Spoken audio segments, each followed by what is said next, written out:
চলো আজকে তোমাদের সব প্রশ্নের উত্তর দেব। এই শাড়িটাকে নিয়ে তোমাদের অনেকের অনেক প্রশ্ন ছিল, আর তোমরা অনেক ভালোবাসা দিয়েছো, তার জন্য তোমাদের অসংখ্য ধন্যবাদ। প্রথমে বলি শাড়িটার কথা। শাড়িটা আমি নিজে করেছি। একটা প্লেন শাড়ি ছিল, ওইটাকে আমি পুরো একদম চেঞ্জ করে দিয়েছি। কিভাবে করলাম সেটা বলি। প্রথমে আমি শাড়িটার কথায় আসি। শাড়িটা আমি মিশো থেকে নিয়েছিলাম, 300 টাকারও কম নিয়েছিল শাড়িটা। আর ওটা পুরো প্লেন ছিল, কলেজে দোল উৎসবে পরার জন্য বেসিক্যালি আমি নিয়েছিলাম। তারপরে আর পরা হয়নি, পুরো সিম্পল ছিল, কি পরবো।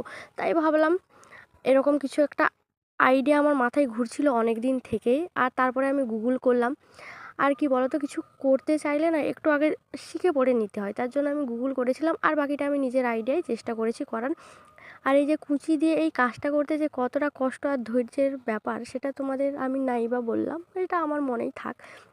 আর দেখো আমি এই যে আঁচলে এরকম ডিজাইন করেছিলাম, আর ওইটা পুরোটা না হাতে সেলাই করেছি, কারণ মেশিনে সেলাই করলে কাপড়টা পাতলা ছিল, ছিঁড়ে যেত।